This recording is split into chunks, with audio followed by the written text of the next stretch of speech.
Major Victor Hale pressed the encrypted radio against his lips and whispered coordinates into the darkness of his private office. 12 soldiers, their exact position, their escape routes, their timing. He sold every single detail for $200,000 while those men were already moving through the desert. He didn't hesitate. He didn't flinch. He just smiled, folded the cash transfer confirmation into his breast pocket, and walked back into the command center to shake Captain Walker's hand and wish him good luck. If that story makes your blood boil good, it should. Stay with me until the very end because what happened next changed everything. And drop a comment below telling me what city you're watching from. I want to see how far this story travels. Emily Carter had spent 287 days being invisible. She knew the exact number because she had counted them. Not out of self-pity, not because she had nothing better to do. She counted them the way a soldier counts ammunition, methodically, precisely always aware of what she had left and what she had already spent. 287 days of rising before dawn, loading supply crates onto vehicles driving routes that other soldiers would have considered beneath them, and returning to her bunk at night with dust in her hair and nobody asking how her day went. That was her life at Forward Operating Base Kestrel, a remote Army installation carved into the Arizona high desert about 60 miles from the nearest town most people had never heard of. The base existed for one purpose: to serve as the staging ground and support hub for Task Force Raven, a 12-man special operations unit that ran missions, the official briefings described only in carefully worded language that said nothing at all. Emily was not Task Force Raven. She was the supply runner who kept Task Force Raven fed, fueled, and armed.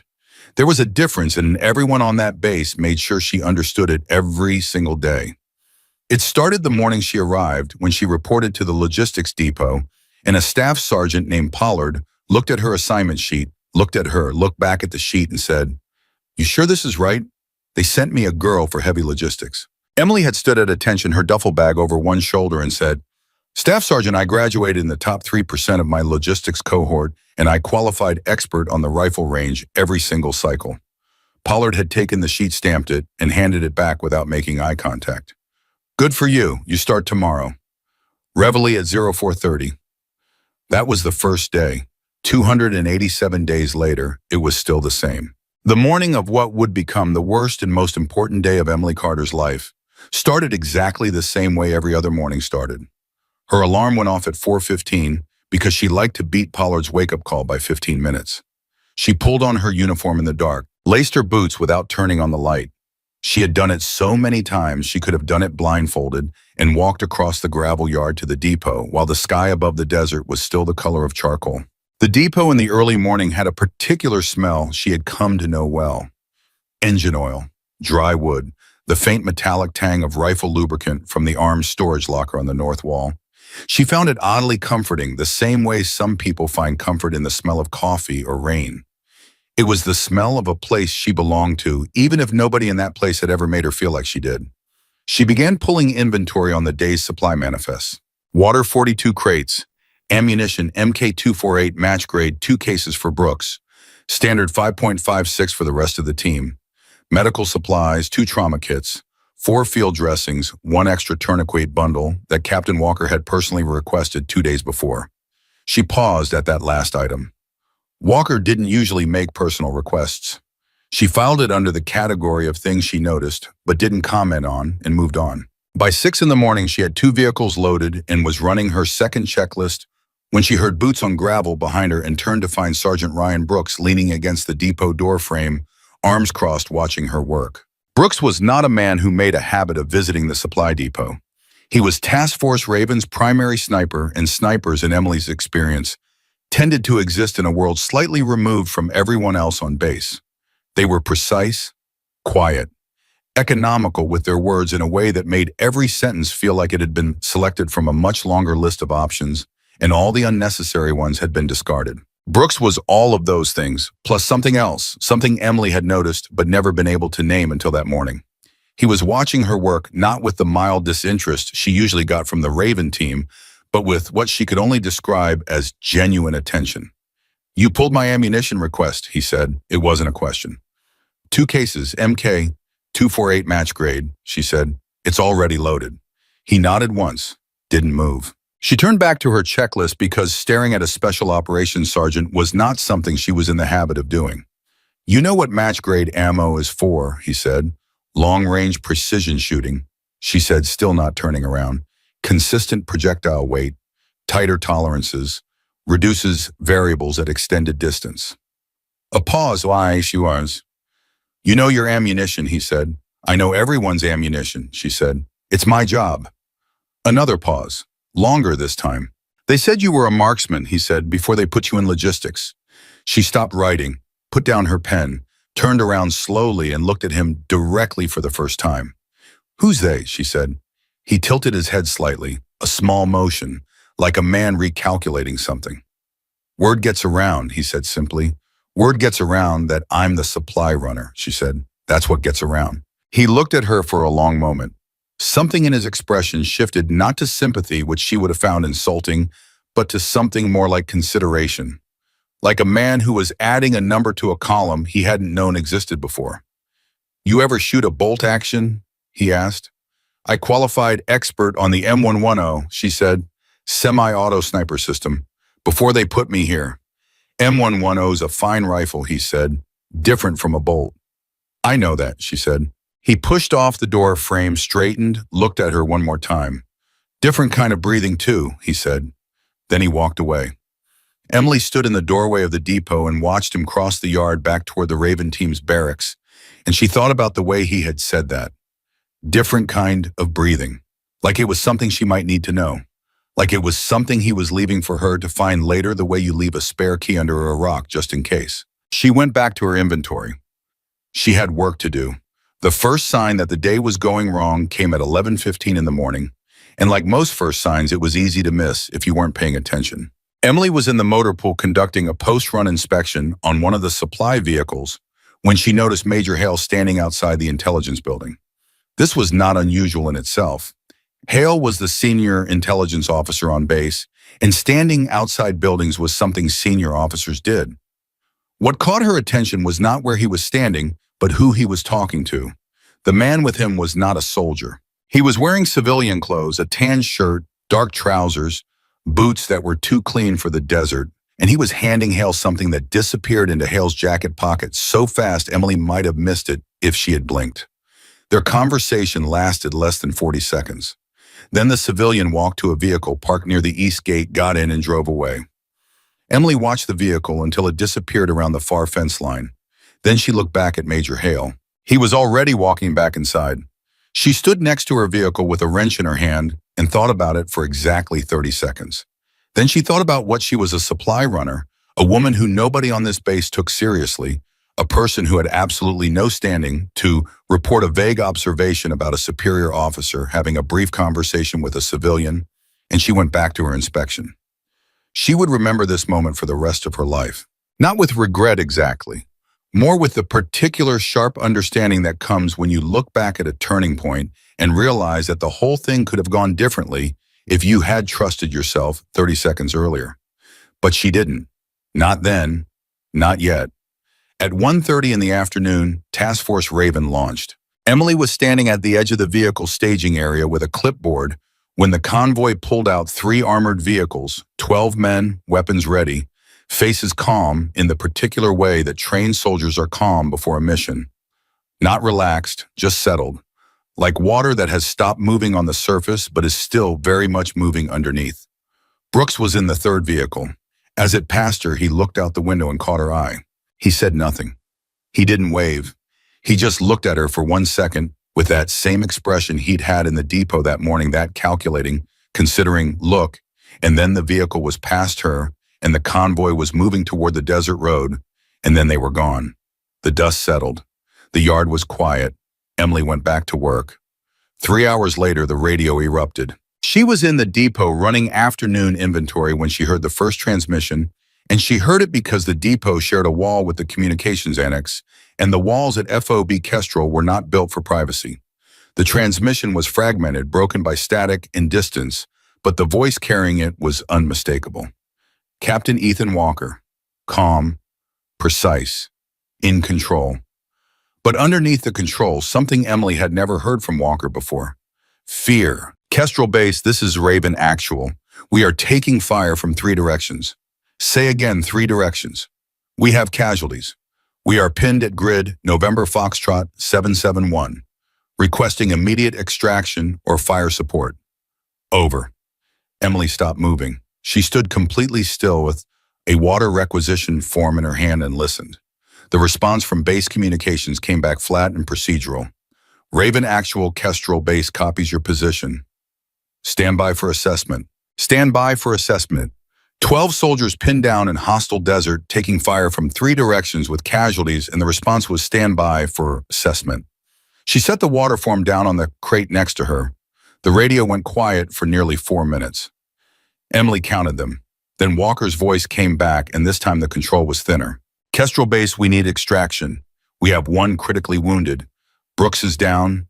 Say again, Brooks is down. Our overwatch position is compromised. We are unable to maneuver. If we do not get support in the next 30 minutes, we are going to lose people. Over. Brooks is down. She felt something cold move through her chest. The base response came back 2 minutes later. Raven Actual Kestrel Base. Colonel Harper authorizes you to hold your position. Extraction assets are unavailable at this time. Reinforce your perimeter and await further orders. Over. Unavailable at this time. Emily had been in the Army long enough to understand what that phrase meant when 12 soldiers were dying 60 miles into the desert. It didn't mean the assets were temporarily busy. It meant someone had decided the cost of retrieval was higher than the cost of the loss. It meant they were leaving them out there. She walked out of the depot. She walked across the yard to the communications annex and stood outside the door with her hands at her sides and her heart beating in a way she was going to have a hard time explaining later. Not panic, not fear exactly. Something colder. Something that felt less like emotion and more like clarity. She thought about Brooks in that vehicle looking at her. Different kind of breathing, too. She thought about Walker's voice, the thinness in it, the thing underneath the control that wasn't allowed to be heard but was heard anyway. She thought about 287 days of being invisible. She thought about all the mornings she had carried ammunition for men who never learned her last name, and she thought about the supply manifest she had filled out that morning with Brooks's match-grade ammunition, 2 cases already loaded, already in a vehicle that was still sitting in the motor pool, because it had never made the run. Still sitting in the motor pool, with the ammunition, with the keys in the lockbox 20 feet from where she was standing. She went and got the keys. There was a moment, she would be honest about this later, when people asked, and a lot of people asked, there was a moment when she sat in the vehicle with the engine idling and her hands on the steering wheel, and she understood with perfect clarity exactly what she was about to do. She was about to drive 60 miles into hostile desert alone, without orders, without backup, without clearance, in direct violation of standing regulations that existed for very good reasons. She was going to lose her position. She was probably going to lose her career. There was a meaningful possibility she was going to lose her life. She sat with all of that for exactly 1 breath, then she drove. The desert at that hour was all flat light and long shadows, the kind of afternoon that makes distances deceptive. What looks like 3 miles is 5. What looks like 5 is 8. Emily drove with her eyes on the navigation system and the radio handset on the seat beside her, listening to the fragmentary transmissions from Raven Team, using them to triangulate not just their position, but the shape of what was happening to them. The enemy knew exactly where the team was. That was the first thing that was wrong. Task Force Raven didn't walk into ambushes. They were trained to read terrain, to approach from unexpected angles, to never use the same route twice. She had filled enough supply manifests to know their doctrine. They varied their approaches. They varied their timing. They were not supposed to be sitting in a kill zone with fire coming from 3 directions, as if the enemy had known exactly where to wait. The second thing that was wrong was the civilian Hale had met that morning.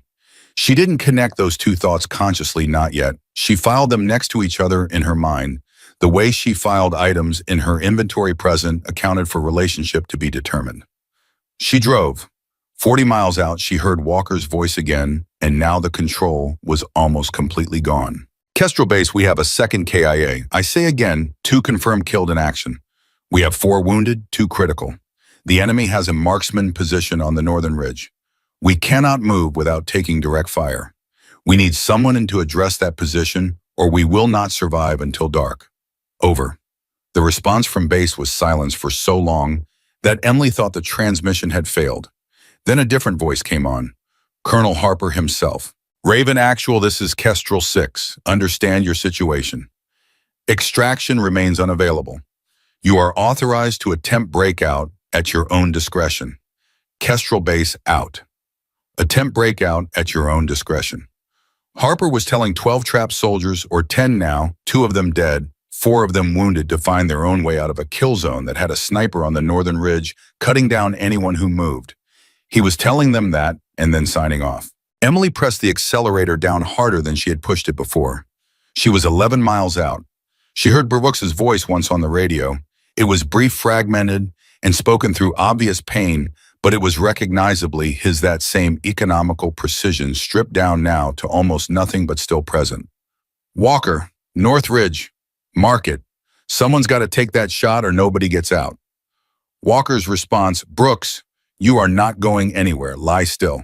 Brooks didn't say me, said someone, different problem. Then another voice she didn't recognize, one of the other Raven operators. Captain, there's nobody here who can make that shot. Brooks was our only. Walker cutting him off. I know. Let me think.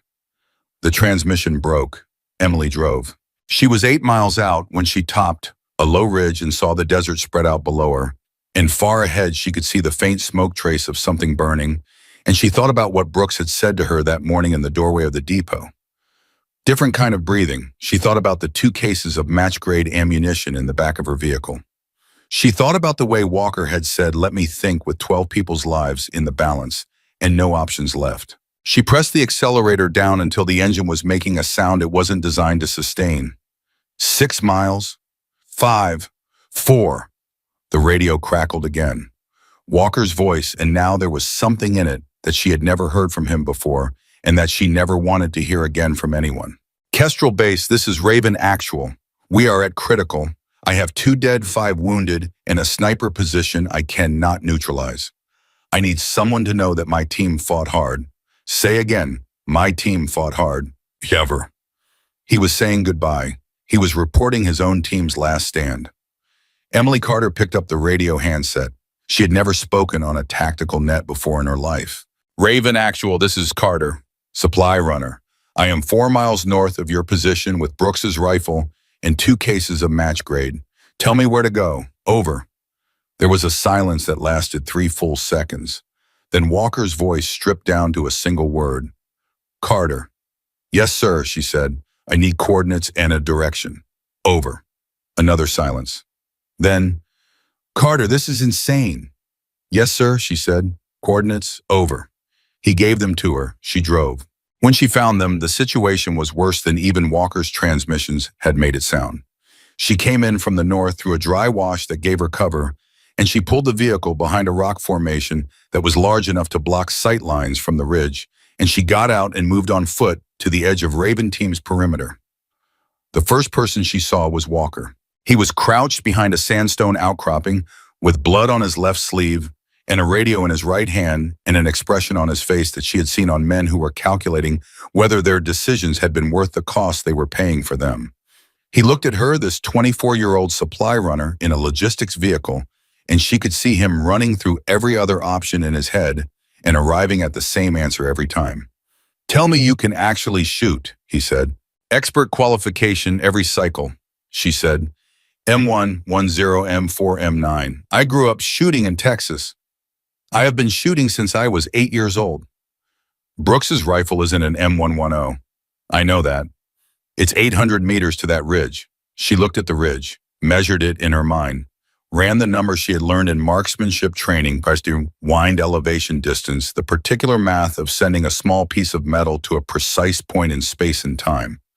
Where is he? She said. Walker pointed. She looked.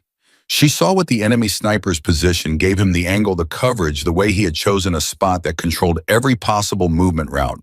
It was a good position. It was a position chosen by someone who knew exactly what they were doing and had been given time to set up properly.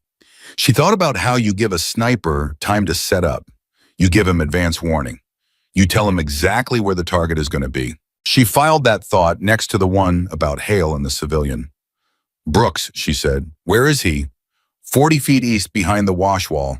He's stable, but he can't move. Lost too much blood to be functional. I need to talk to him, she said. Walker looked at her for 1 second that felt much longer. Then he said, go. Brooks was lying against the wash wall with a field dressing on his right shoulder and his left hand pressed against his side.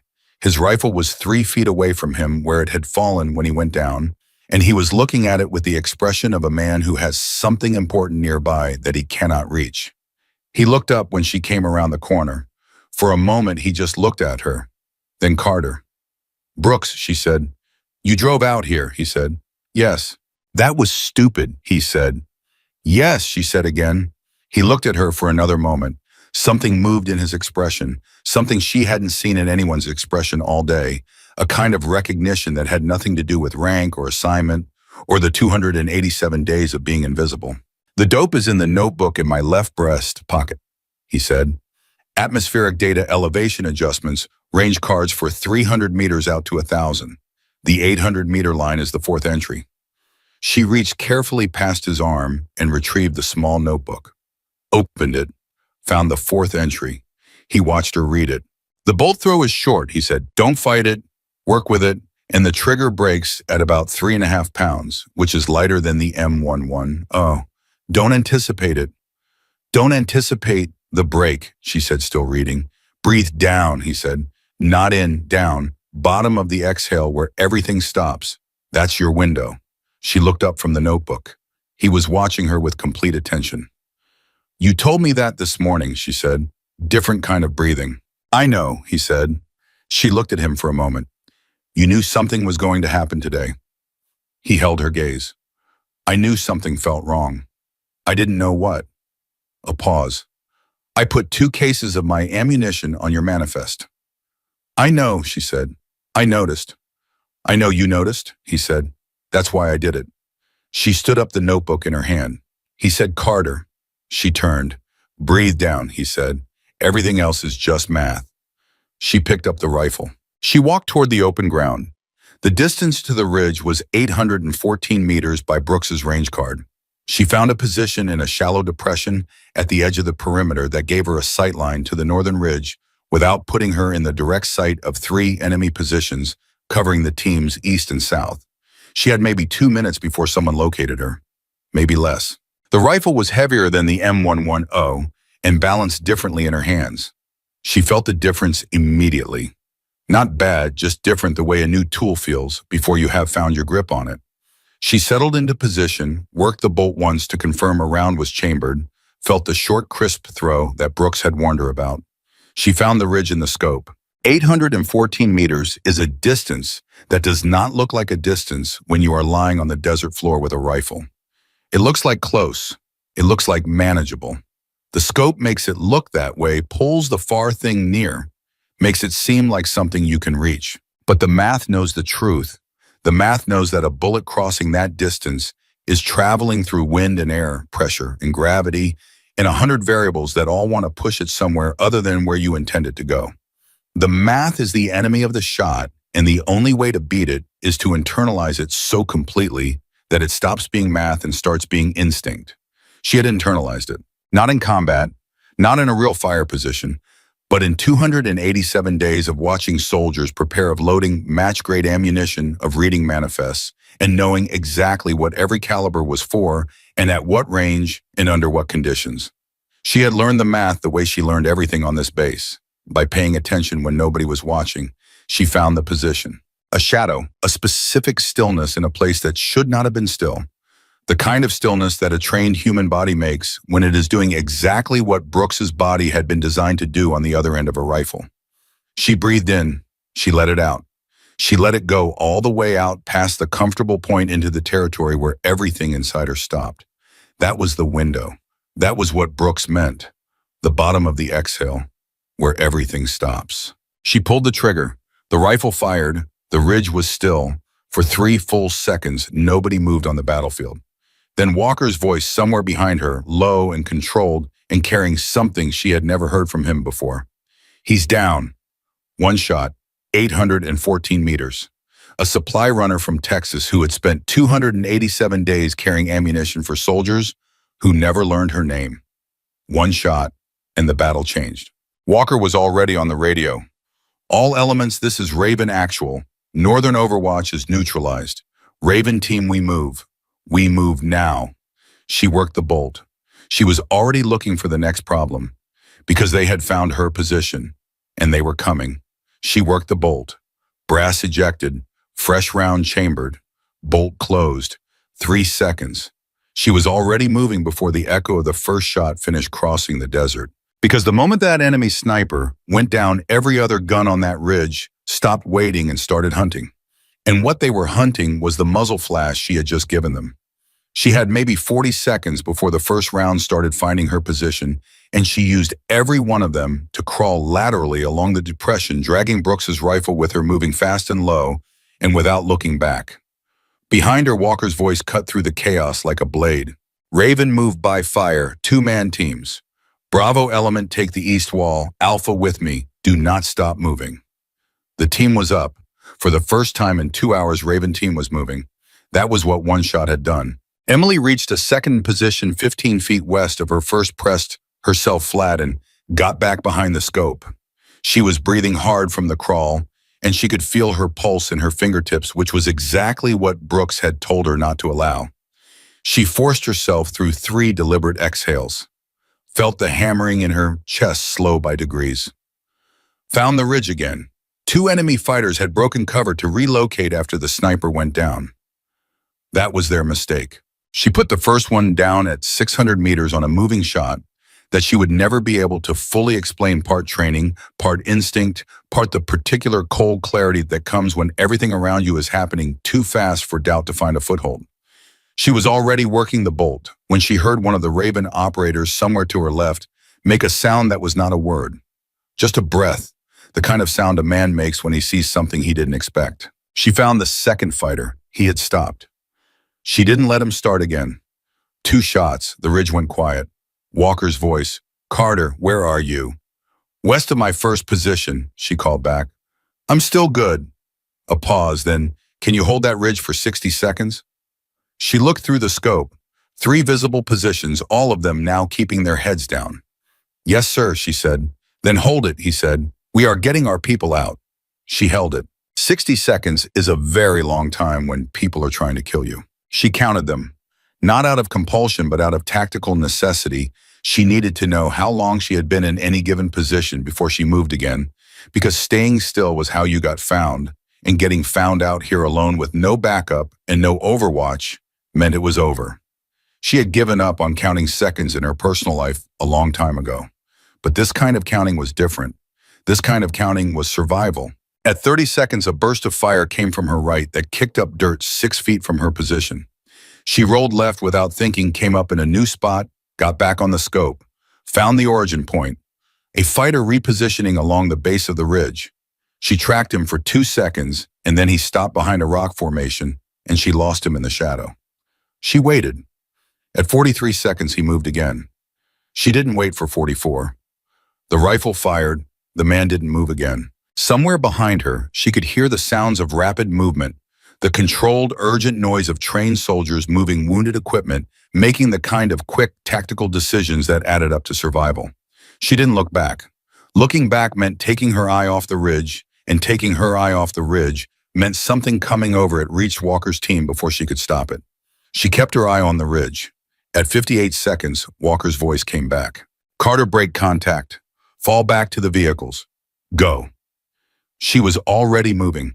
The next 12 minutes were the most physically demanding of her life. She moved in short bursts using ground cover that wasn't ideal, but was what existed, carrying the rifle and Brooks's notebook and the weight of everything she had just done.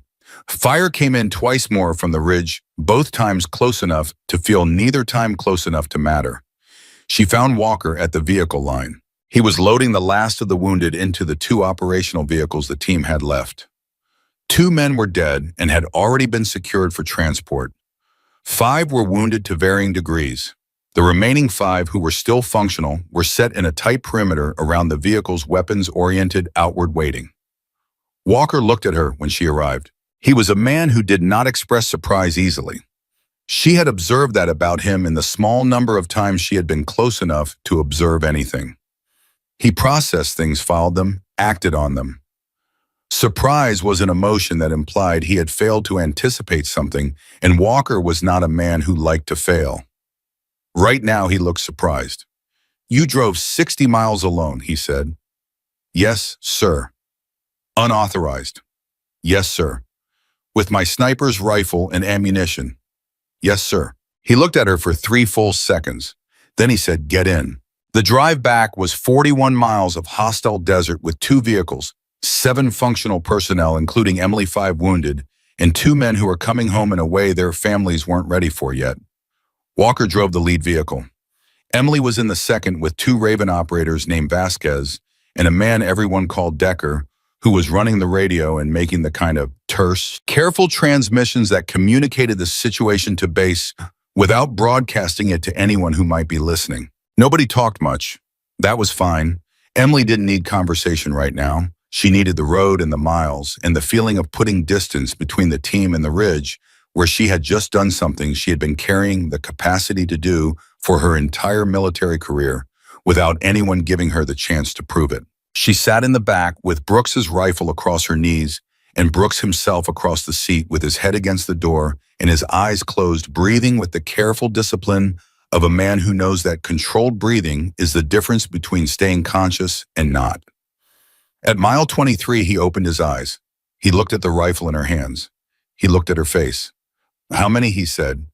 "4 confirmed," she said. "Maybe 5. He was quiet for a moment. "Moving or static?"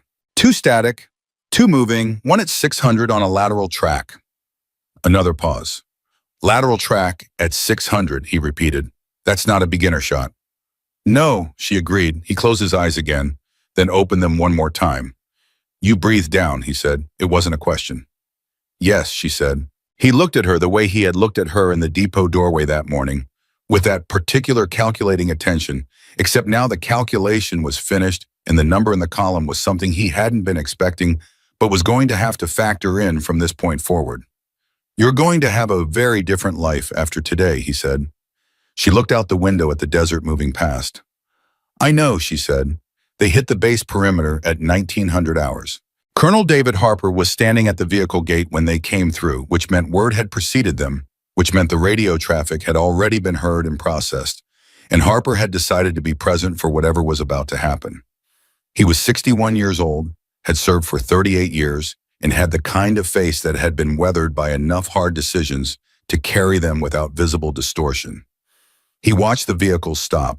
He watched the wounded come out. He watched the body bags come out. He watched Walker step out of the lead vehicle, and he walked toward Walker, and they stood together for a moment with their voices low enough that Emily, climbing out of the second vehicle with the rifle, couldn't hear the words. But she could read Walker's posture, straight, direct, controlled, and she could read the moment when Harper's eyes moved from Walker to her. He looked at her for a long time. She held his gaze the way she had been raised to chin-level eyes forward, hands at her sides. Harper walked toward her. He stopped 3 feet away. "Supply Specialist Carter," he said. "Sir, she said that you drove into a combat zone without orders, without authorization, and without cleared personnel status for field operations." "Yes, sir," she said. "You fired a weapon system for which you have no formal certification in a live engagement." "Yes, sir." Harper was quiet for a moment. His eyes moved to the rifle in her hands, then back to her face. "How many shots?" he said. 4 or 5 confirmed, she said. "I'm certain of 4. He was quiet for a very long time. Then he said, "That rifle needs to go to Armory. You need to go to medical for evaluation. Then you will report to me at 0700 tomorrow morning." A pause. "Do you understand?" "Yes, sir," she said. He held her gaze one more moment. Then he walked back toward Walker without another word. Emily handed the rifle to the Armory runner, who was already waiting with a tag, and she walked toward the medical tent, and she was almost there when she heard Harper's voice behind her one more time. "Carter." She turned. He was still 30 feet away, his back still mostly to her. "Good shooting," he said. He didn't look back. She went to medical. The medical tent was crowded and loud and smelled of antiseptic and stress. the particular combination that exists in military medical facilities after a bad day in the field.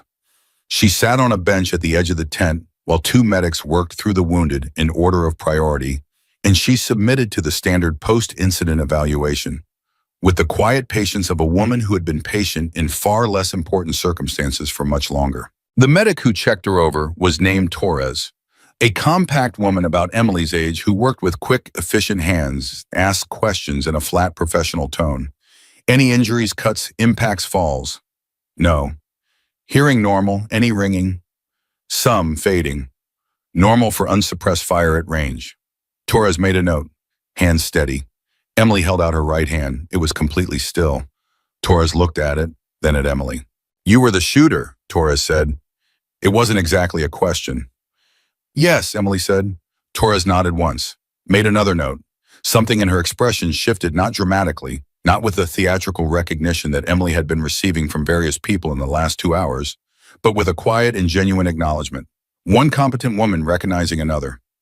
You're fine, Torres said. Drink water, eat something, sleep if you can. Emily nodded. She stood up to leave. Carter, Torres said.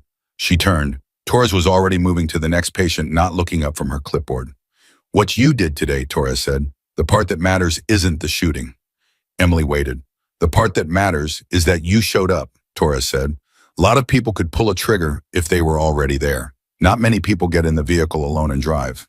Then Torres was gone to the next patient. Emily left the tent. She stood outside for a moment in the cool evening air and looked at the desert beyond the perimeter fence, dark now, and still and completely indifferent to everything that had happened in it today. She thought about Walker's voice on the radio. She thought about Brooks in the depot doorway. She thought about Hale and the civilian and the things she had filed away and never reported. She thought about the mission, 3 directions, every escape route blocked, the enemy knowing exactly where Raven Team would be. She didn't sleep. She tried because Torres had told her to, and she respected competent advice, but her mind kept returning to the same set of facts and the same calculations. She lay on her bunk in the dark with the depot inventory sheets still on her desk, and she ran through the day from the beginning, the way she had run through supply manifests, methodically looking for what didn't belong, for the item that appeared in the list that had no legitimate reason to be there. The ambush had been perfect, not competent, perfect. 3 directions, all exit routes covered the enemy in position before the team arrived. That didn't happen through luck or good intelligence gathering.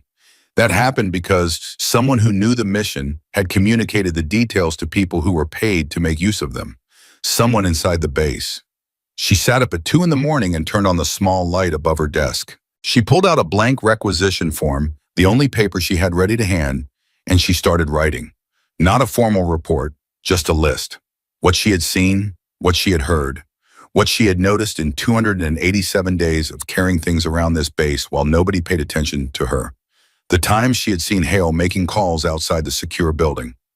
The civilian this morning. The way the mission had launched at 1:30, 90 minutes after Hale had received whatever the civilian gave him. The fact that the ambush positions had required significant advanced setup hours of preparation, not minutes.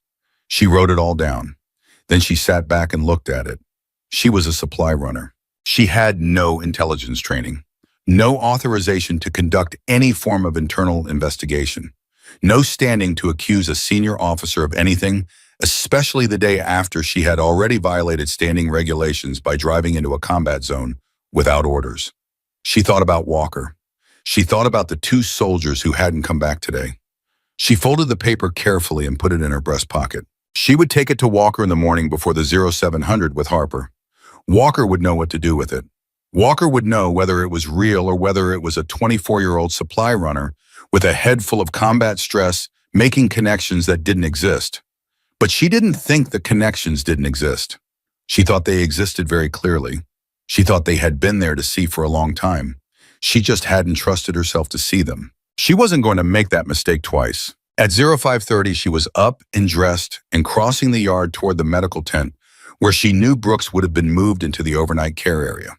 She needed to talk to him before the day fully started and the institutional machinery of the base caught up with everything that had happened yesterday. Once Harper's 0700 meeting happened, the situation would become official in a way that would make informal conversations harder to have. She needed to have this one first. The overnight care area was quiet. 3 occupied cots, a duty medic half asleep in a chair by the door, who looked up when she came in and then looked back down when she showed her ID. Brooks was awake. She wasn't surprised. He was propped up at a slight angle. His shoulder immobilized his color better than it had been in the vehicle, but still carrying the particular gray quality of significant blood loss. He was looking at the ceiling when she came in, and he looked at her when she reached his cot with the particular unsurprised attention of a man who had been expecting her, which she found both comforting and mildly unnerving. "You couldn't sleep," he said. "No," she said. "Neither could I." He paused. "Sit down." She pulled the duty medic's secondary chair to his cot and sat. She reached into her breast pocket and put the folded requisition form on the blanket next to his hand. He looked at it, looked at her. "Read it," she said. He unfolded it with his good hand. He read it without expression, which was itself an expression. Brooks's neutral face was a deliberate choice, not a default state, and the fact that he was choosing it now meant the content was affecting him in a way he wasn't ready to show. When he finished, he refolded it carefully. He was quiet for a long time. "The civilian," he said finally. "What did he look like?" She described him. Civilian clothes, specific boots, the color of his vehicle, the East Gate. Brooks was quiet again. "I've seen that vehicle before," he said, "twice in the last month." He looked at the paper. "I thought it was a contractor." "Maybe it was," she said, "but you don't think so." "I think the mission launched 90 minutes after that meeting," she said. "And I think whoever set that ambush needed at least 4 to 6 hours of advance time to position correctly. Which means the leak didn't happen yesterday," Brooks said. "It happened before." "Yes," she said. He looked at the paper one more time. "Carter," he said. "I know," she said. "I'm nobody. I'm the supply runner." "That's not what I was going to say." She waited. "I was going to say that you need to take this to Walker before 0700, not after." "Before." His eyes were very direct. "Because if this is real, and I think it might be, then whoever did this is still on this base right now. And they are going to find out very quickly that Raven team came back alive when they were not supposed to." The tent was very quiet. "They're going to want to know who changed the outcome," he said. Emily felt the weight of that land. She thought about the shot she had taken, the impossible distance, the thing that had been different about yesterday from every previous day of her military career. Yesterday, she had stopped being invisible, and now someone who had been counting on her invisibility was going to notice. "Go," Brooks said quietly. "Right now, Walker first, then Harper." She picked up the folded paper. She stood. "Brooks," she said. He looked at her. "The breathing," she said. "It worked." Something moved in his face that wasn't quite a smile but was in the same territory. "I know," he said. "I knew it would." She walked out of the tent into the pale gray of early morning, the desert coming alive around her in the slow way that deserts do, indifferent, impatient, and permanent.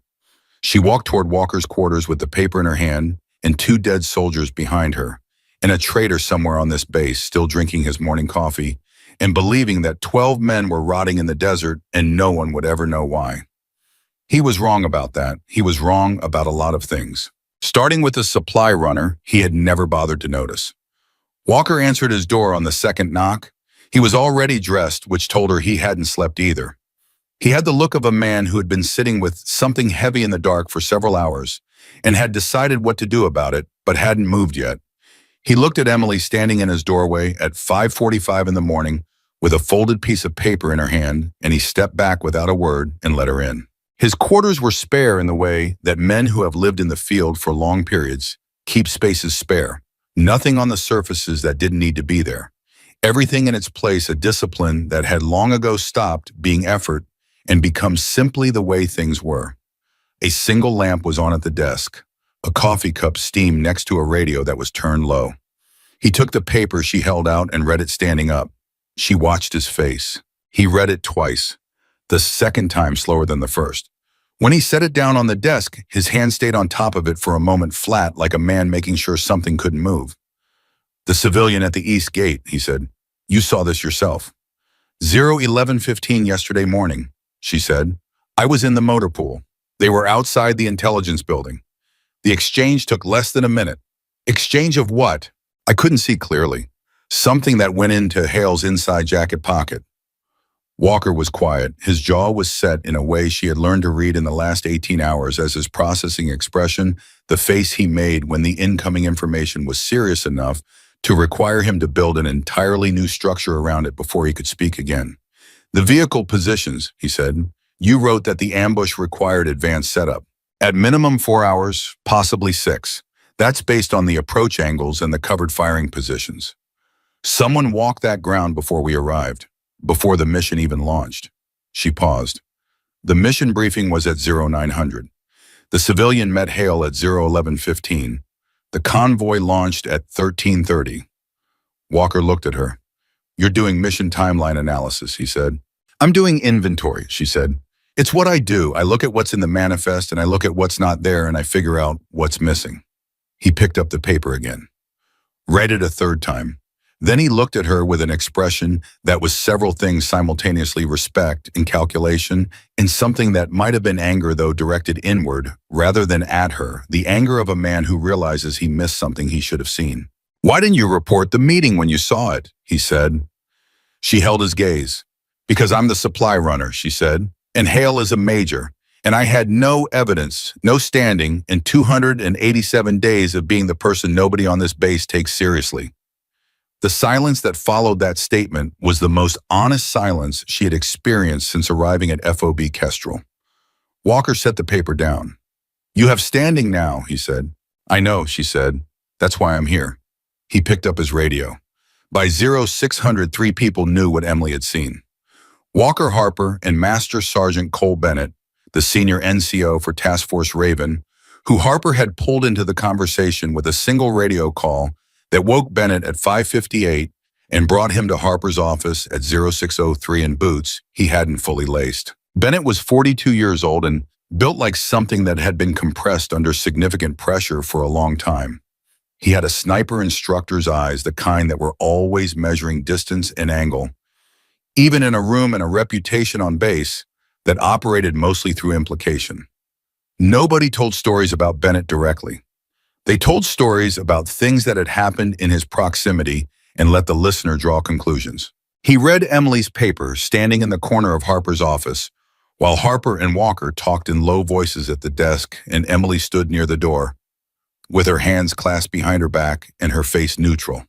Bennett finished reading. He folded the paper. He looked at Emily. You wrote this from memory, he said. Yes, Sergeant Major. At 0200 this morning. Yes, Sergeant Major. After driving 60 miles into a combat zone, neutralizing an enemy sniper at 800 meters and taking 4 additional confirmed shots under fire. A pause. And you still had the precision of recall to document times, positions, and behavioral observations. Yes, Sergeant Major. He looked at her for a long moment with those measuring eyes. Walker, he said without taking his eyes off Emily, where has this soldier been for the past year? Walker's voice was flat. Supply depot. Bennett nodded once slowly, like a man confirming something he already knew. Harper cleared his throat. He was behind his desk, and the expression on his face was the particular expression of a commanding officer who is holding 2 completely separate crises in his mind simultaneously and trying to keep them from contaminating each other. Carter, he said, what you've given us is observational. It's credible, but it's not evidence. Not the kind that moves on a senior officer. I understand, sir, she said. What it is, Harper continued, is a starting point, and it cannot leave this room until we have something that can move. He looked at Walker. Ethan, how quickly can you run a signals check on Hale's communications for the last 72 hours? I'll need Castillo from comms, Walker said, and I'll need a reason to pull those records that doesn't look like what it is. I'll give you the reason, Harper said. Post-mission communication audit, standard procedure after a compromised operation. He paused. Which it was. Walker nodded. One more thing, Bennett said. Everyone looked at him. His eyes were still on Emily. Until we know what we have, he said. Carter doesn't go back to Supply Depot. She stays visible, she stays with the team, and she stays armed. He said it like a man stating a logistical fact rather than making a recommendation. Because if the timeline is what she says it is, then whoever gave that ambush its coordinates already knows Raven team came home last night. And they are already asking themselves how. Harper held Bennett's gaze for a moment. Agreed, he said. He looked at Emily. You report to Bennett at 0800, not the depot. Yes, sir, she said. Dismissed. She turned to go. Carter, Harper said. She turned back. His face had not changed. It was still the weathered, controlled face of a man carrying 38 years of decisions. But something in his eyes was different from last night. Last night it had been assessment. Right now it was something quieter. You did something yesterday that most soldiers on this base couldn't have done, he said. I want you to know that I know that. She held his gaze. Thank you, sir, she said. She left. Bennett was waiting for her outside at 0759. He was sitting on a wooden bench outside the operations building with a coffee cup and the expression of a man who had been evaluating something and had reached a preliminary conclusion but wasn't ready to announce it yet. He looked up when she approached and looked back down at his coffee. You shoot right-handed, he said. Yes, Sergeant Major. Brooks said the lateral shot at 600 was clean. It was functional, she said. He looked up at her. Functional, he repeated as if tasting the word. It hit, she said. I was less in control of it than I wanted to be. I anticipated the break slightly and compensated by feel. It worked, but I couldn't guarantee it working a second time on the same conditions. Bennett was quiet for a moment. That is the most honest post-shot analysis I have heard from someone who had just been in combat for the first time, he said. Most people either undersell or they oversell. You gave me a technical debrief. It's what happened, she said. He stood up, poured the rest of his coffee onto the ground. Walk with me, he said. They walked. He took her to the range.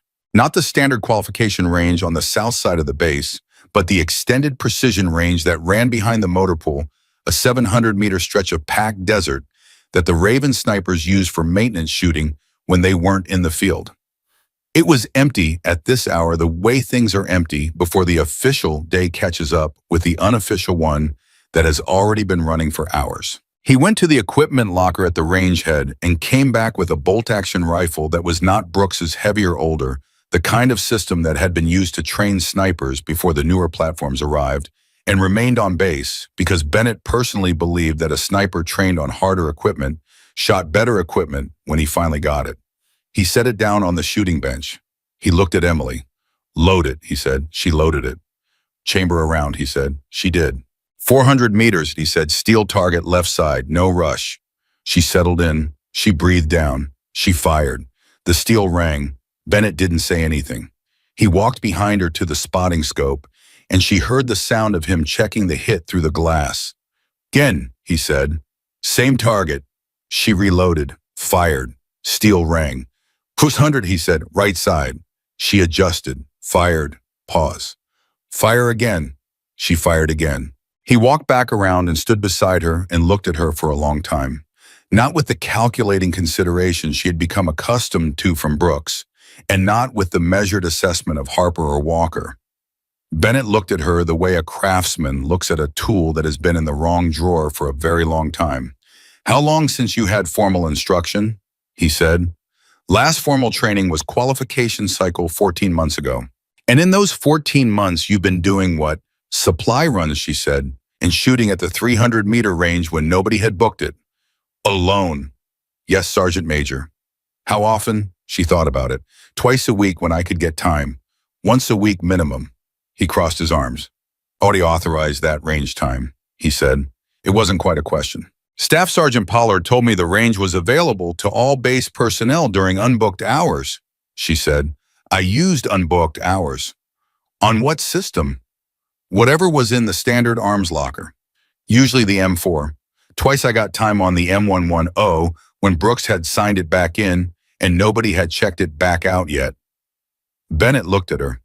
You were using Brooks's rifle on the qualification range. During unbooked hours, she said. Signed out properly. The silence stretched. Then Bennett did something she had not seen him do yet. He smiled. It was a small, brief thing, and it was gone almost immediately, but it was real. Carter, he said, I've been a sniper instructor for 11 years. In 11 years, I have found 3 people who I could look at and say without qualification that they were built for this. He paused. I am looking at the 4th one right now. She stood very still. Sergeant Major, I'm not done, he said. I'm also looking at a soldier who spent over 200 days in a supply depot because someone looked at her assignment sheet and made a decision based on the wrong information. That is a failure of this institution, not of you. He picked up the rifle. And I intend to correct it. But right now, today, I need you functional. Not celebrated, functional. Do you understand the difference? Yes, Sergeant Major, she said. Good is good, he said. Then let's get to work. They spent 2 hours on the range. Not qualification shooting. Bennett had no interest in qualification standards, which he referred to once as the floor, not the ceiling. He worked her through positions she had never formally trained in, through wind reading, through the particular mental discipline of resetting after a miss, not ignoring the miss, not dwelling on it, but processing it correctly and moving forward in the same breath. He was demanding in a way that was completely impersonal. When she did something right, he said nothing. When she did something wrong, he told her precisely what was wrong and precisely how to correct it once without repetition, expecting her to incorporate the correction and not make the error again. She didn't make them again. At 9:45, Walker appeared at the range entrance. Both Emily and Bennett looked up. Walker's face was controlled, but she had learned in the last 18 hours to read what was underneath Walker's controlled face, and what was underneath it right now was the specific tension of a man who has just found something he was looking for and wishes he hadn't found it. We got the comms audit, Walker said. Bennett was already putting down the spotting scope. And, he said, Walker looked at Emily, then at Bennett. Then he said it flat the way you say something when you've already made your peace with it so you can deliver it clearly. Hale has been running a parallel communication channel for at least 4 months. Encrypted, routed through a contractor relay that's been on our approved network list the entire time. Castillo pulled the metadata. The transmission times match every major Raven operation in that window. Bennett's face didn't move. Every operation, he said. Every one, Walker said. Emily felt the number land. 4 months. Every operation, not just yesterday. Not just 12 soldiers in a kill zone. Every mission, every route, every position. Every time Raven team went into the field, someone had been selling their coordinates to the other side. The 2 men we lost yesterday, Bennett said. Yes, Walker said. In the operation in March, Bennett said. Dixon and Ramirez. Walker's jaw tightened. Castillo is still pulling records. But yes, the timing matches. The range was completely quiet. Emily stood with the rifle in her hands and thought about the folded piece of paper she had written at 2 a.m. on a blank requisition form because it was the only paper she had. She thought about the 30 seconds she had stood in the motor pool yesterday morning, watching Hale put something in his pocket and then talked herself out of reporting it. She thought about what those 30 seconds might have cost. Where is Hale now? Bennett said. Intelligence building, Walker said. He's been there since 0700 running post-mission analysis. He doesn't know we have the audit yet. He will know soon, Bennett said. Yes, Walker said, which is why Harper is already on the phone to CID and why we have 20 minutes to figure out how we want to handle the next 24 hours before this becomes completely official and we lose control of the process. Bennett looked at Emily. She looked back at him. She comes with us, Bennett said. Walker nodded once. They walked off the range together, and the desert behind them was bright and still and completely indifferent. And somewhere in the intelligence building, a man was sitting in front of a computer terminal, running analysis on a mission he had already sold, and he had no idea that the supply runner he had never bothered to notice had spent 2 a.m. writing his name on a requisition form. Harper's office at 1000 hours held 5 people. Harper, Walker, Bennett, Emily, and a woman named Agent Diane Reyes from the Criminal Investigation Division, who had arrived on base at 0900 by helicopter, and who had the particular quality of stillness that investigators develop when they have been in the business of collecting bad news about people for long enough. Reyes had read Castillo's communications audit. She had read Emily's original notes. She had asked Walker 6 specific questions about the mission timeline, each one precise and targeted in a way that told Emily she had already formed a theory and was confirming its edges. Then she had turned to Emily. You saw the exchange at 011:15, Reyes said. Yes. You described the civilian as approximately 5'10" tan shirt, dark trousers, boots that appeared new or well-maintained. Light vehicle, domestic, make tan or khaki in color. Yes. Reyes opened a folder and placed a photograph on the desk. She slid it toward Emily. Emily looked at it. It was him, the man from the East Gate, the man she had watched for 30 seconds while she talked herself out of trusting what she saw. "Do you recognize this individual?" Reyes said. "Yes," Emily said. "That's the man I saw with Major Hale yesterday morning." Reyes picked up the photograph. "His name is Thomas Kelleher," she said. "He is a private intelligence contractor with documented connections to 2 foreign intelligence services currently operating against U.S. military interests in this region."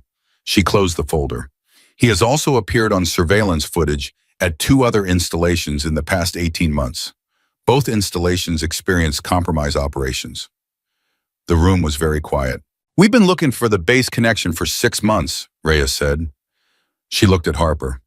"We didn't have enough to identify it until this morning." Harper's face was stone. "How long?" he said. "How long has Hale been running this?" "Based on the metadata," Reyes said, "at minimum 11 months. 11 months. Emily sat with that number.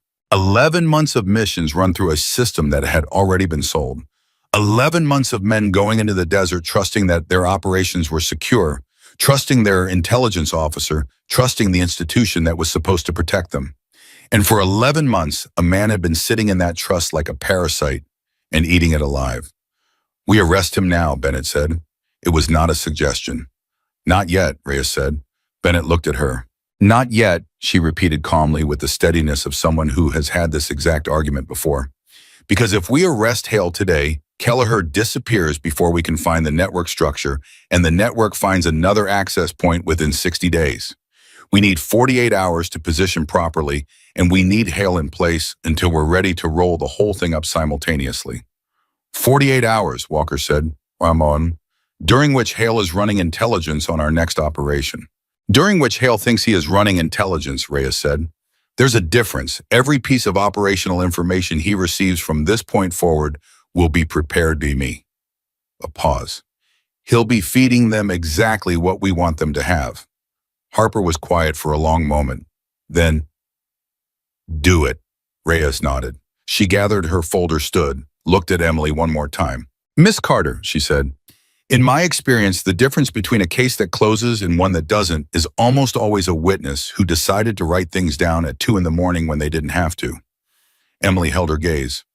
"I had a good piece of paper," Emily said. The corner of Reyes's mouth moved. Then she left. The office exhaled. Walker looked at Emily. Bennett looked at Emily.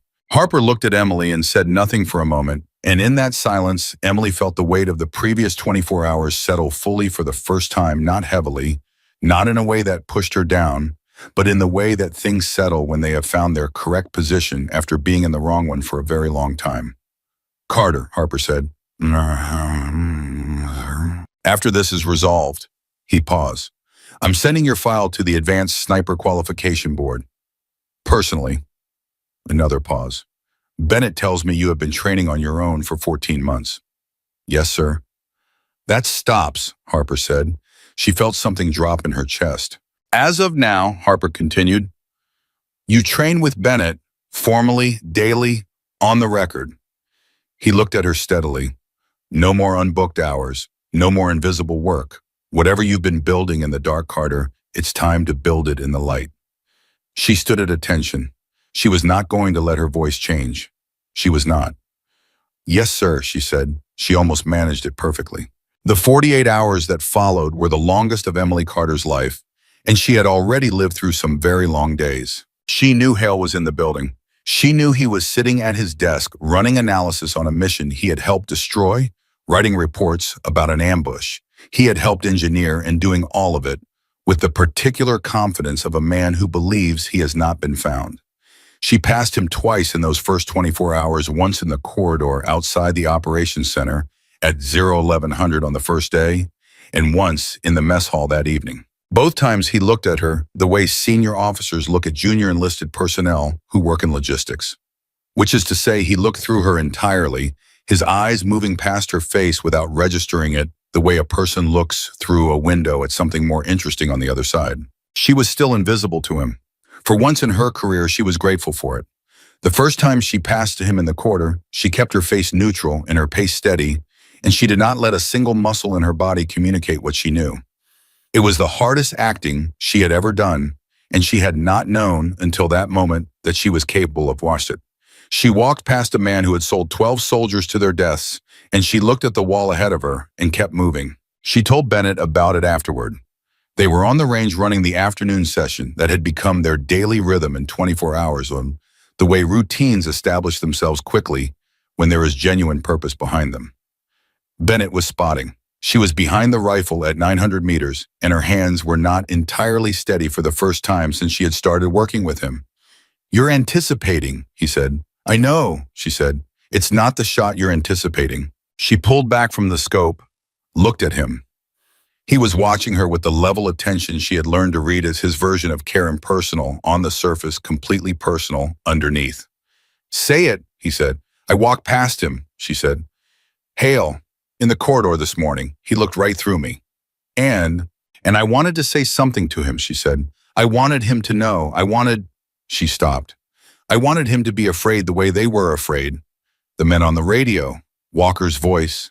I wanted him to have 1 second of knowing that it was over." Bennett was quiet for a moment. "That's human," he said. "It's not useful," she said. "No," he agreed. "It's not. Which is why Reyes is handling Hale, and you are handling 900 meters. He nodded toward the target. "Get back on the rifle." She got back on the rifle. She breathed down. She fired. The steel rang at 900 meters. "Better," Bennett said. Reyes was running the operation from a temporary space in the back of the communications building, a room that had been cleared of standard personnel and reconfigured with equipment that had not been on the base manifest 48 hours ago. Emily saw it once, was walked through it once by Walker at 0800 on the second day as a matter of operational awareness, and what she saw was the particular organized intensity of a professional intelligence operation in its final compression phase, the hours when everything that has been built over days and weeks and months begins to close toward a single point. Reyes was coordinating with 3 other agencies Emily was not cleared to know by name. Kelleher's location had been pinned at 0300 of the first night. The network structure was being mapped in real time as Hale, believing himself secure, continued to transmit the carefully prepared false intelligence Rixiers was feeding him through channels he didn't know had been identified. "He's good," Reyes told Walker during the 0800 briefing, and she said it without admiration and without contempt, simply as a professional assessment. "He's been doing this for 11 months without a single mistake. The only reason we have him is because a supply runner wrote down what she saw on a requisition form." Walker looked at Emily when Reyes said that. Emily looked at the wall. "The network's response to the false intelligence will tell us the command structure," Reyes continued. "We need them to move on what we give them. When they move, we have them." She looked at Harper. 12 hours, maybe less." "And Hale," Harper said. "The moment the network moves," Reyes said, "we take Hale simultaneously, not before." Harper nodded. "There's one more thing," Reyes said. She opened her laptop and turned it so the room could see the screen. It was an intercepted communication. Translated, 3 sentences. Emily read it. The first sentence was a timeline. The second sentence was a target. The third sentence was a number, 240 personnel. The entire base. Walker said it quietly, "They're not done." "No," Reyes said. "The ambush was phase 1, taking out a 12-man team. Phase 2 is considerably larger." She closed the laptop. "They have been planning a direct assault on this installation. Based on the communication timeline, they intend to launch within 72 hours of confirming the ambush was successful." "Which they believe it was," Bennett said. "Which they believe it was," Reyes confirmed, "because Hale told them so." The room absorbed that. 2 dead, 5 wounded, a perfect ambush. And the men who had ordered it believed it had worked, believed the follow-up had been successful, and were now moving forward with a plan to attack the base that had been made possible by 11 months of information they had purchased from a man who shook Captain Walker's hand and wished him good luck. Emily sat in that room with her hands flat on her knees and thought about 240 people who didn't know yet that someone had been selling the ground beneath their feet. "The false intelligence," Walker said. "What did you give him?" Reyes looked at him steadily. "We gave them a window," she said. "A time and a route where the base defenses would appear compromised. A gap that looks exactly like the kind of gap Hale has been selling them for 11 months. A pause. When they move into that window, we will be waiting for them. You're using the base as bait, Bennett said. I'm using the appearance of a gap, Reyes said. There will be no actual gap. Every position will be reinforced. Every angle covered. She paused again.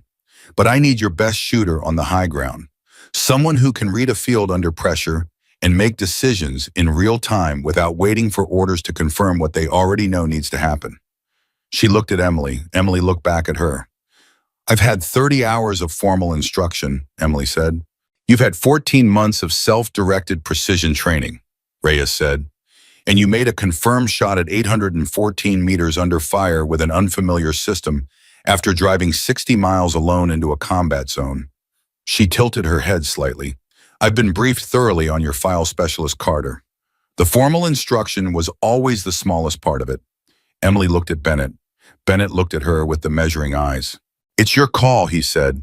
It was the first time he had said those words to her, and they landed with a weight she hadn't expected. Not pressure, something more like the feeling of a door opening that had been locked for a very long time. She looked at Walker. Walker said nothing. He didn't need to. The expression on his face was the same expression she had seen in the vehicle when he had told her to get in the expression of a man who has already done the calculation and reached the answer and is waiting for the other person to reach it too. She looked at Reyes. Tell me the position, Emily said. They gave her 12 hours to prepare. Bennett used every minute of them. He ran her through the specific conditions she would face: elevation, likely wind patterns at the hours in question, the particular challenges of night shooting at extended range with artificial illumination, creating shadow patterns that could deceive an inexperienced eye. He was not gentle about it. He was thorough, which was better.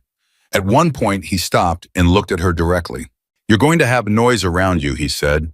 When it starts, there will be radio traffic and movement and things happening that have nothing to do with your position and your target. The hardest thing a sniper learns is how to make the world go quiet when the world is being very loud. How do you learn that? She said. You've already learned it, he said. You did it at 800 meters with rounds coming in 30 feet from your position. You found quiet in the middle of all of it. She thought about it. She thought about the bottom of the exhale, the window. You didn't learn that in 30 hours, Bennett said. You didn't learn that in 14 months on the range. That is something that exists in a person or it doesn't. He paused. It exists in you. She absorbed that. Bennett, she said. Yeah.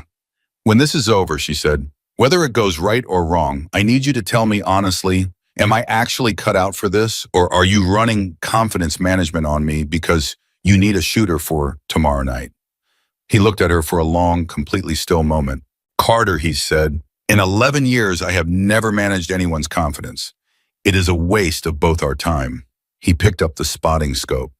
You are the best natural shooter I have seen in 11 years. The fact that you spent 14 months in a supply depot is the Army's failure, not your ceiling. He looked at her directly. Now stop asking questions that you already know the answer to and get back on the rifle. She got back on the rifle. At 0200 on the second night, Brooks called her from the medical tent. She was in her bunk running mental rehearsal, the pre-operation discipline Bennett had drilled into her that afternoon, the process of walking through every known variable so that when the real thing arrived, the mind treated it as familiar rather than new. Her phone buzzed and she looked at the screen and picked up. You should be sleeping, she said. So should you, he said. His voice was stronger than it had been in the vehicle. Still careful, still conserving, but the gray quality was gone from it. What's the position? She told him. He was quiet for a moment. Elevation advantage is good, he said. Wind off that angle at night runs variable between 1 and 3 miles per hour in gusts. Don't set a hold and commit to it. Stay dynamic, read each shot individually. Bennett told me the same thing, she said. Good, he said. Bennett's right. A pause. What's your head doing? Running variables, she said. Stop, he said. Brooks. Stop running variables, he said. You've done the preparation. The variables are filed. Running them again at 0200 is not preparation. It's anxiety in a uniform. A pause. What did I tell you in the depot? She smiled in the dark of her bunk. Different kind of breathing, she said. Different kind of breathing, he repeated. Not different kind of thinking. The thinking is done, the breathing is what's left. She lay back on the pillow.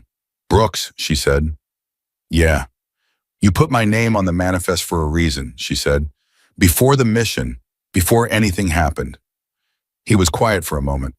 I put your ammunition on the manifest, he said carefully, because you were the most competent person on this base who nobody was using correctly. You knew something was wrong with the mission, she said. Another pause longer this time.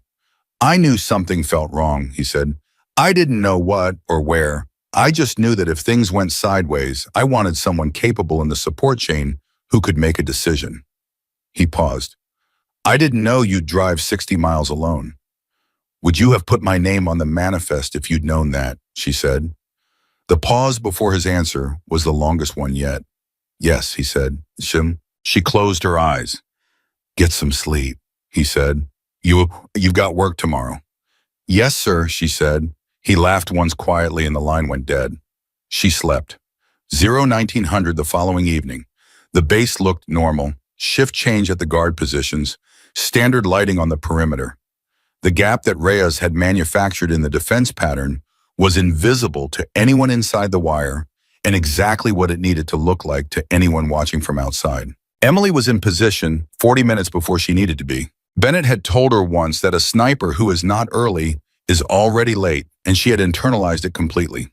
She lay behind the rifle with the desert spread out in front of her and the base behind her, and the particular quality of waiting that she had not known existed before the last 48 hours. Not passive waiting, but the active and completely controlled patience of a person who has done everything that can be done and is now simply present for whatever arrives next. Walker's voice came through her earpiece. All elements, this is Raven Actual. Reyes confirms movement. 18 personnel, vehicle and foot mixed, approaching from the northwest corridor. They are moving into the window. A pause. Emily, you are cleared to engage confirmed hostile targets at your discretion. Say again at your discretion. At your discretion. She had spent 287 days in a supply depot where the only discretion available to her was which crates to stack first. She settled behind the scope. She breathed. The first vehicle emerged from the dark at the edge of the approach corridor at 1917. She read the wind. Dynamic as Brooks had said, she let the numbers settle without committing to them, kept herself loose and responsive. The difference between a person gripping something too hard and a person holding it with exactly the right pressure. The vehicle stopped. Figures emerged. Weapons visible. She found the lead figure. Tracked. Measured. Bennett's voice in her ear, quiet and steady. 700, wind 2 right, you've got this. She breathed down, all the way down, to the bottom of the exhale, where everything stops. She fired. The lead figure went down. Chaos erupted in the approach corridor as the rest of the assault element realized the gap they had been promised was something else entirely, and the ground they were standing on was already surrounded by people who had been waiting for them. She was already working the bolt. Walker's voice, Raven elements, execute now. The desert came alive with coordinated fire from 3 directions. Raven team-based security and the CID tactical unit Reyes had positioned during the previous 24 hours. It was a different kind of trap than the one that had been set for them 4 days ago, different in one essential way. This one was built on truth, not betrayal. Emily worked through 4 more shots in the next 6 minutes, each one deliberate, each one at a target that presented itself and confirmed hostile intent before she fired. She was not running on adrenaline. She was running on something colder and more reliable, the accumulated weight of months of quiet work in the dark, 14 months of unbooked range time, 48 hours of Bennett pushing her past what she had thought were her limits, and the particular knowledge that nobody who was going down tonight was going down because a trusted officer had sold their coordinates to an enemy. That made a difference. She hadn't known it would make a difference until it did. At 1929, Walker's voice came back. All elements, cease fire, cease fire, compound is clear. She kept her eye on the scope for 30 additional seconds, running the ground confirming, clear. She lowered the rifle and pressed the transmission button on her earpiece. Raven Actual Carter, position clear, no additional targets. Walker's voice, copy Carter, good work. She lay behind the rifle for another moment, with her forehead against the stock and the desert completely still around her, and she thought about what Bennett had said on the range. Whatever you've been building in the dark, it's time to build it in the light. She had built something tonight. She wasn't entirely sure yet what it was, but she could feel the shape of it solid and real, and earned in a way that nothing she had done in a supply depot for 287 days had ever felt earned. She stood up. She picked up the rifle. She walked back to the base. Victor Hale was in handcuffs in the operations building when Emily came through the door. Reyes had taken him at 19:15, exactly when the assault element began moving into the corridor, the simultaneous arrest that had been the plan from the beginning. He was sitting in a chair against the wall with two CID agents flanking him, and the expression of a man who had been running a very long calculation and had just arrived at the answer and found it was not the one he had been expecting. He looked up when Emily came in. He looked at her for the first time, not through her, at her, and in the moment that he looked at her, she watched the recognition move across his face, the slow and terrible understanding of someone who was putting together the sequence of events and arriving at the specific point where things had gone wrong. The supply runner, the one who had driven into the desert, the one who had been invisible for 11 months on a base he had been selling, the one who had written his name on a requisition form at 2 in the morning. His mouth moved. He didn't say anything. Neither did she. She walked past him to where Walker and Bennett and Harper were standing at the back of the room, and she set Brooks's rifle down on the table, and she stood with the three men who had in the space of 48 hours changed the direction of her life completely. Harper looked at her. "How many?" he said. "5 confirmed," she said. "Shots 7 through 11, all hostile confirmed before engagement." He nodded. He looked at the rifle on the table. He looked at Emily. "In 40 years, he said quietly, I have seen a lot of soldiers do a lot of things under pressure." He paused. "What you have done in the last 3 days is in a category I don't have a word for yet." She stood at attention. "Sir," she said, "the word is ready." She paused. "I was always ready. Nobody asked." Harper looked at her for a long moment. Then he nodded once slowly, the way a man nods when he has heard something true that he wishes had been said to him earlier. "Noted," he said. Behind her, Hale was being walked toward the door. She didn't look back at him. She didn't need to. The thing she had noticed in the motor pool 3 days ago, the thing she had almost talked herself out of reporting, the thing she had written in the dark on a piece of paper that nobody had asked her to write, that thing had followed its thread all the way to this room, to this moment, to the handcuffs on the wrists of a man who had believed that invisible people couldn't see him. He had been wrong about that. He had been wrong about everything that mattered. The morning after Victor Hale was walked out of FOB Kestrel in handcuffs, the base felt different. Emily noticed it before she could name it. She walked across the yard at 05:45, the way she had walked across it for 287 mornings before, same boots, same uniform, same direction, and the difference was not in the yard itself. The gravel was the same gravel. The buildings were the same buildings. The desert beyond the perimeter fence was the same desert it had always been, indifferent, impermanent, and completely unmoved by what humans chose to do near it. The difference was in the people. 3 soldiers she had never spoken to before nodded at her when she passed. Not the polite reflex nod that people give to someone they vaguely recognize.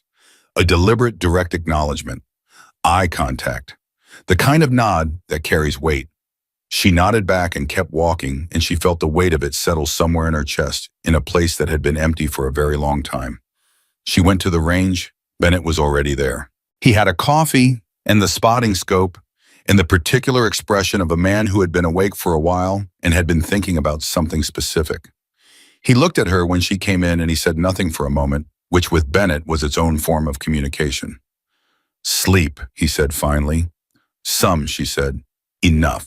He handed her the coffee without being asked, which was a small gesture, and a large one simultaneously, the kind of thing that happens when 2 people have moved from professional relationship to something that doesn't have a clean military category. She took it. "Reyes briefed me at 0500, he said. She looked at him. "The network," he said. "All 11 nodes, simultaneous arrests, 4 countries. Kelleher is in custody in Germany." A pause. "It's done." She held the coffee cup in both hands and felt the heat of it, and thought about 11 months. 11 months of compromise operations, 11 months of men going into the desert through a system that had been quietly sold out from underneath them. And at the end of those 11 months, a supply runner who had spent 30 seconds in a motor pool talking herself out of trusting what she saw. She was never going to spend 30 seconds like that again. Bennett, she said. Yeah, the two men who died on the mission. She paused. Dixon and Ramirez from March. The others before them. He was quiet. Does it get easier, she said. Knowing that you were part of the thing that stopped it, but also knowing it happened at all. Does that... She stopped. Tried again. Does that balance? Bennett was quiet for a long time. Long enough that she thought he might not answer. Then he set down his coffee cup and looked at her directly with the measuring eyes that she had learned in the past 4 days carried more care than they showed on the surface. No, he said, it doesn't balance. It never balances. The people who tell you it balances are either lying to you or they've stopped feeling things in a way that should concern you. He picked up his coffee again. What it does is it becomes something you carry correctly. You learn the weight of it and you find the way to carry it that doesn't break your back. A pause. That takes time, and it takes the kind of honesty you just showed by asking the question. She absorbed that. Okay, she said. Okay, he said. She picked up the rifle. Harper called her to his office at 0900. She had been expecting it. The previous 3 days had been operating in the compressed, accelerated logic of a crisis where decisions were made quickly and actions preceded their paperwork.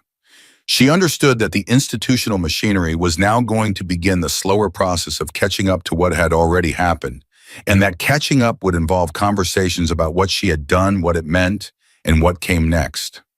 She knocked, entered, stood at attention. Harper was behind his desk. Walker was in the chair to the right. 2 people she had not seen before were seated to the left, a colonel from the judge advocate's office, whose name she would learn was Morrison, and a woman in civilian clothes who was introduced simply as representing the Sniper Qualification Board's administrative review process. Emily stood at attention and looked at the middle distance above Harper's head the way she had been trained to stand in formal settings, and she felt the weight of the room without letting it show. At ease, Carter, Harper said. She moved to parade rest. Harper opened a folder. For the record, he said, I am going to state the specific actions for which you are being reviewed, and I am going to state the findings related to those actions. You will have the opportunity to speak when I am finished. He looked up. Are you ready? Yes, sir, she said. On the evening of day 1, Harper said, Supply Specialist Emily Carter departed FOB Kestrel without orders, without authorization, and without cleared field operations. Status driving a base vehicle into an active hostile engagement zone. He paused. In doing so, she violated standing regulations governing unauthorized departure from post during active operations. He looked at her. She said nothing. She then engaged an enemy sniper at an estimated range of 814 meters, using a weapon system for which she held no formal certification, neutralizing an active threat that had immobilized Task Force Raven for over 2 hours. He closed the folder and opened it again at a different page. In the subsequent engagement, she neutralized 4 additional confirmed hostile personnel. Total confirmed shots 5. Accuracy 100%. Colonel Morrison shifted slightly in his seat. She then returned to base, provided critical intelligence observations that initiated a CID investigation, resulting in the arrest of a senior officer on 11 counts of espionage and material support to hostile forces, and participated in a sanctioned defensive operation that neutralized an 18-person assault element with 0 friendly casualties. Harper closed the folder. That is the record. The room was quiet. The violations, Harper said, are real. Unauthorized departure, unauthorized weapons use, failure to follow standing orders. He looked at her steadily. They are also the reason 12 soldiers are alive tonight instead of none, and that creates a category of complexity that this institution does not handle gracefully. Walker made a small sound that was not quite a laugh. Harper looked at him briefly. Colonel Morrison, Harper said. Morrison cleared his throat. Given the operational outcomes and the extraordinary circumstances, the judge advocate's recommendation is a formal administrative note in the service record acknowledging the regulatory violations with a simultaneous commendation for valor that supersedes the administrative note in terms of career weight. He paused. In plain English, the violations are noted and then they are buried under everything else. Emily allowed herself one breath. The qualification board representative, Harper said, looking at the civilian woman. The woman opened her own folder. She had the demeanor of someone who spent her professional life in offices and was not entirely comfortable in rooms that smelled like desert and weapons oil, but she was precise and she was prepared. Supply Specialist Carter's service record has been reviewed by the Sniper Qualification Board, she said. Based on documented performance instructor assessment from Master Sergeant Bennett and the operational record of the past 72 hours, the board has approved an immediate transfer to advanced sniper qualification training, bypassing the standard preliminary assessment cycle. She looked up. This is not a standard approval. It requires a board majority. It passed unanimously. Emily stood very still. Unanimously. The woman continued. Training begins in 30 days at the advanced course facility. Duration 14 weeks. Upon successful completion, Specialist Carter will be reclassified as a sniper with assignment to a precision engagement element. A pause. Pending her own agreement to the transfer. Every set of eyes in the room came to rest on Emily. Harper looked at her. Carter, he said, this is not an order. This is an offer. You have earned the right to make this choice on your own terms. He paused. What do you say? She had spent 287 days carrying ammunition for soldiers whose names appeared in reports while hers appeared nowhere. She had driven 60 miles alone into hostile desert because she could not accept that the only option was to stand still and watch. She had written a man's name on a requisition form at 2 a.m. because she had finally stopped talking herself out of what she knew. She had made 5 shots in 72 hours that she was going to spend the rest of her life building on. She looked at Harper. Sir, she said. Yes. Brooks was released from the medical tent at 1400 that afternoon. He walked out under his own power, which the duty medic had apparently argued against, and which Brooks had apparently won by the particular method of simply getting up and putting on his boots in a way that made further argument irrelevant. His shoulder was immobilized, and he was moving carefully, and he had the look of a man who had been horizontal for 4 days and was deeply irritated about it. But his color was good, and his eyes were sharp, and the precision was back in his posture in a way that had not been fully present when she had last seen him in the medical tent. She was crossing the yard when he came out. He saw her. Stopped. She stopped. They looked at each other across 30 feet of gravel for a moment. Then he walked toward her slowly with the deliberate economy of a man conserving energy he didn't have a full supply of yet, and she walked toward him, and they met in the middle of the yard in the afternoon sun. I heard the operation went, he said. It went, she said. Network's down. All of it, she said. 11 nodes, 4 countries. Reyes briefed Bennett at 0500. He nodded. Something in his face settled the particular release of tension that exists in a person who has been carrying knowledge of a wrong thing and can finally set it down because the wrong thing has been corrected. Hale, he said. Gone, she said. He was quiet for a moment.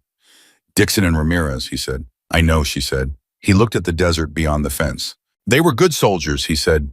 Dixon had been with Raven 3 years. Ramirez was on his 2nd tour. A pause. They deserve better than what they got. Yes, she said. They did. He looked at her. You went to Bennett this morning, he said. 0545. He told me, Brooks said. He said you asked him whether it balances. It doesn't, she said. No, he agreed. It doesn't. He held her gaze. But you asked the right question. Most people don't. Most people either pretend it balances or they let it hollow them out. He paused. You're not going to let it hollow you out. No, she said, I'm not. He was quiet for another moment. Then he said, 14 weeks. 14 weeks, she confirmed. Advanced qualification. They start me in 30 days. He looked at her for a long time. The calculating attention that she had first seen in the depot doorway 4 days ago, the look that she now understood, was his way of seeing clearly, cutting past the surface of a thing and reading what was underneath it. He had looked at her that morning in the depot and seen something that nobody else on the base had thought to look for. He had put her name on a manifest as a hedge against a feeling he couldn't fully articulate, a feeling that something was wrong and that somewhere in the logistics chain was the one person who might be able to do something about it. He had been right. She had been right there. She had always been right there. Carter, he said. Brooks. When you come back from that course, he said, you're going to be better than me. She blinked. I'm not saying that as a compliment, he said. I'm saying it as a fact. Bennett said it at 0600 this morning. He said in his career he has found 4 people who are built for this work at the level it requires. He put your name at the top of that list. A pause.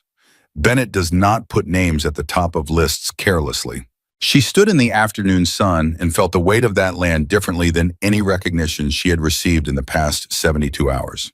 Not because it was larger than what Harper had said, or more official than the qualification board's unanimous vote, because it came from Brooks, who had stood in a depot doorway 4 days ago and left her something to find, and who had made a decision in that doorway based on nothing more than what he had seen when he looked at her directly. He had looked at her directly when nobody else would. "Thank you," she said, "for the manifest." He shook his head slightly. "You drove 60 miles alone."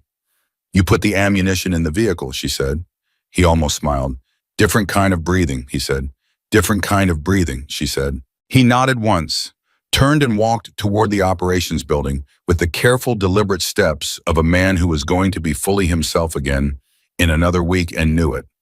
She watched him go and thought about the morning this had all started: the depot, the inventory, the water requisition form, the way he had stood in the doorway with his arms crossed and said, "You know your ammunition." She had known her ammunition. She had known a lot of things that nobody had thought to ask about. The ceremony was small.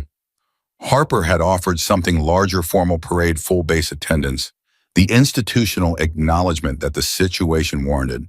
And Emily had asked quietly and respectfully if it could be smaller than that, and Harper had looked at her for a moment and then said yes, without requiring further explanation. It was in the operations courtyard at 1700. Walker and his team, Bennett Reyes, who had extended her stay by 1 day for reasons she described as administrative, and that Emily understood to be personal. Brooks standing with his arm in a sling and his back straight. Torres from the medical tent. Pollard from the logistics depot, who had come uninvited and stood at the back and said nothing the entire time and left immediately afterward, and whose presence meant something that Emily chose not to examine too closely because some things are better left as simple facts. Harper read the commendation. She stood at attention and heard her own name attached to words that she had spent 287 days not believing she would ever hear. Valor, initiative, decisive action under fire, material contribution to the security of United States military personnel, and the disruption of a hostile intelligence network. Her name, in the report, at the top. When it was done and Harper had pinned the commendation to her uniform, he stepped back and looked at her and said quietly enough that it was just between them, "What do you want to say?" She had thought about this. She had thought about it last night lying in her bunk, running mental rehearsal that had gradually shifted from tactical preparation to something more personal. She had thought about what you say when the thing you were told you were becomes something different, when the story about yourself that other people have been telling for nearly a year turns out to have been the wrong story the entire time. She looked at the small group of people in front of her. She looked at Walker, who had given her coordinates when she called in on a tactical net she had no authorization to use. She looked at Bennett, who had handed her a coffee at 0545 and meant by it everything that was hard to say directly. She looked at Brooks, who had stood in a doorway and left her something to find. She looked at Torres, who had told her that the part that mattered was getting in the vehicle. She said, "I spent almost a year on this base being the person nobody looked at. I am not angry about that anymore because I understand now that it was not about me. It was about what people assumed when they looked at me, and assumptions are correctable." She paused. "What I want to say is this. There are people on this base right now in logistics, in motor pools, in medical tents, in supply depots who are doing their jobs quietly and well, and who are carrying capabilities that nobody has thought to ask about. I want those people to know that I see them, because I was one of them." She paused again. "And I want them to know that the moment someone gives you a reason to show what you are, and sometimes you have to give yourself that reason, you take it. You don't wait for permission. You don't wait for the rank or the title or the credential." She looked at Harper directly. "You get in the vehicle and you drive." The courtyard was very quiet. Then Walker started clapping. It was not the performative applause of ceremony. It was the real kind, the kind that comes from hands that have been through something together and know the difference between what is true and what is show. Bennett followed, then Reyes, then Brooks, one-handed, careful to sound slightly uneven because of the sling and completely genuine because of everything else. Torres was already crying and had apparently decided not to be embarrassed about it. Harper looked at Emily for a long moment. Then he nodded. One nod, slow and final, the kind that closes something and opens something else in the same motion. She went to the depot one last time that evening, not because she had to, because she wanted to. She walked through the door at 18:30 and stood in the smell of engine oil and dry wood and rifle lubricant that had been the smell of her mornings for 287 days, and she stood in the quiet of it for a long moment and let it be what it was. Not a place she had been trapped, not a station below her, but the place where she had learned things that nobody had tried to teach her, where she had paid attention when no one was watching, where she had built something in the dark that had turned out to be real. The current duty runner was a young private named Costello, who was running afternoon inventory with the systematic care of someone who took the work seriously. He looked up when she came in and came immediately to attention when he saw the commendation on her uniform. She waved him at ease. He looked at her with the wide-eyed attention of someone who had heard the story and was processing the fact that it was standing in front of him. "You were the supply runner," he said. "I was," she said. "And you drove out there alone." "Yes." He was quiet for a moment, looking at her the way young soldiers look at people whose stories they have heard and are trying to connect to the actual human being in front of them. "How did you know you could do it?" he said. She looked at him. He was maybe 19. He had the careful, organized manner of someone who had been taught to do things correctly and was doing them correctly and was waiting in the way that people wait who don't yet know they are waiting for something larger to ask of him. "I didn't know," she said. "Not for certain. You never know for certain." She paused. "But I knew that nobody else was going. And I knew that I could drive 60 miles. And I knew that the ammunition was already in the vehicle." She held his gaze. "Sometimes that's all knowing is. It's not certainty. It's adding up what you have and deciding that it's enough to start." He looked at her for a long moment. "Costello," she said. "Specialist. What did you qualify on the range?" He blinked. "Expert. Every cycle." She looked at him the way Brooks had looked at her in this exact building, in this exact doorway, with direct, deliberate attention. "Good," she said. "Don't let anyone file that away and forget about it." She walked out of the depot. She walked across this gravel yard one last time in the direction she had walked it 287 mornings before, and the desert beyond the perimeter fence was going dark at the edges, the way it went dark every evening. The sky moving through the colors that the desert sky moves through when the sun goes down, and she walked through the yard and did not feel like the same person who had walked through it for 287 days. Not because she had changed, because she had finally stopped pretending to be smaller than she was. 4 days ago, she had been invisible.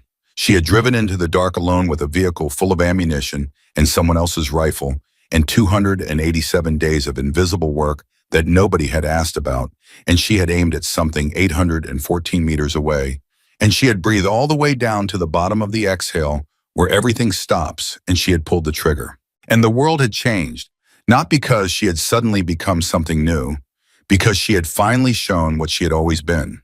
There is a particular kind of soldier that armies miss, not through malice and not always through negligence, but through the simple human failure of seeing only what is labeled and missing what is present. They carry the ammunition. They run the supply lines. They do the work that keeps everything else moving, and they do it well, and they go back to their bunks at night, and they are not in the reports. And the people who are in the reports do not think to wonder what is moving in the quiet underneath. Emily Carter had been that soldier. She was not that soldier anymore. She was the soldier who had stopped waiting for someone else to look. She was the soldier who had written the name on the paper. She was the soldier who had gotten in the vehicle.